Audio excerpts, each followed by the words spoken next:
দই দই ভালো দই। দয়ালা, দয়ালা, ও দয়ালা। ডাকছো কেন? দই কিনবে? কেমন করে কিনবো? আমার তো পয়সা নেই। কেমন ছেলে তুমি, কিনবে না তো আমার বেলা বইয়ে দাও কেন?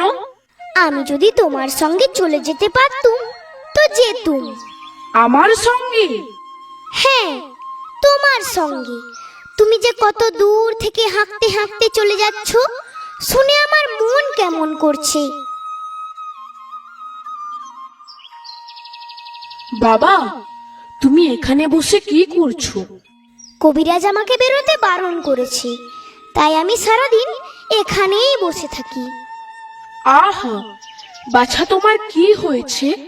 আমি জানিনি, আমি তো কিছু পড়িনি, তাই আমি জানিনি আমার কি হয়েছে। দয়ালা, তুমি কোথা থেকে এসেছো? আমাদের গ্রাম থেকে এসেছি। তোমাদের গ্রাম?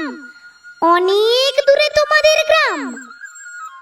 আমাদের গ্রাম সেই পাঁচমুড়ো পাহাড়ের তলায়, শ্যামলী নদীর ধারে। পাঁচমুড়ো পাহাড়, শ্যামলী নদী? কি জানি, হয়তো তোমাদের গ্রাম দেখেছি, কবে সে আমার মনে পড়ে না। তুমি দেখেছো? পাহাড়ের তলায় কোনোদিন গিয়েছিলে নাকি? না, কোনো দিন যাইনি, কিন্তু আমার মনে হয় যেন আমি দেখেছি। অনেক পুরনো কালের খুব বড় বড় গাছের তলায় তোমাদের গ্রাম, একটি লাল রঙের রাস্তার ধারে না? ঠিক বলেছো বাবা। সেখানে পাহাড়ের গায়ে সব গরু চড়ে বেড়াচ্ছে।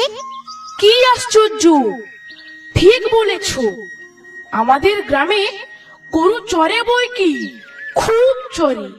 মেয়েরা সব নদী থেকে জল তুলে মাথায় কলসি করে নিয়ে যায়, তাদের লাল শাড়ি পরা।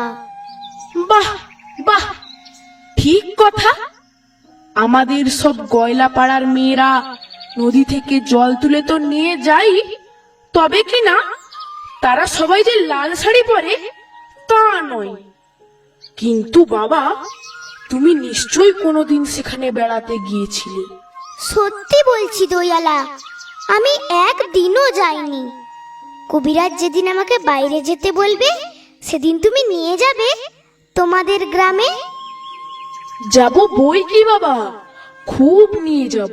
আমাকে তোমার মতো ওই রকম দই বেচতে শিখিয়ে দিও, ওই রকম বাঁক কাঁধে নিয়ে, ওই রকম খুব দূরের রাস্তা দিয়ে। মরে যাই, দই বেচতে যাবে কেন বাবা? এত এত পুঁথি পড়ে তুমি পণ্ডিত হয়ে উঠবে। না না, আমি কখনো পণ্ডিত হব না। আমি তোমাদের রাঙা রাস্তার ধারে, তোমাদের বুড়ো বটের তলায় গোয়ালপাড়া থেকে দই নিয়ে এসে দূরে দূরে গ্রামে গ্রামে বেচে বেচে বেড়াবো। কি রকম করে তুমি বলো? দই দই ভালো দই। আমাকে সুরটা শিখিয়ে দাও। হায় পোড়া কপাল, এ সুরও কি শেখাবার সুর? না না, ও আমার শুনতে খুব ভালো লাগে।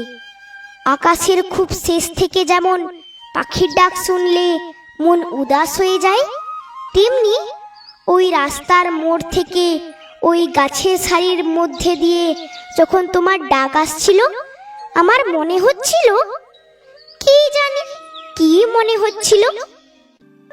বাবা, এক ভাঁড় দই তুমি খাও। আমার তো পয়সা নেই। না না না না, পয়সার কথা বলো না। তুমি আমার দই একটু খেলে আমি কত খুশি হব। তোমার কি অনেক দেরি হয়ে গেল? কিচ্ছু দেরি হয়নি বাবা, আমার কোনো লোকসান হয়নি। দই বেচতে যে কত সুখ, সে তোমার কাছ থেকে শিখে নিলুম।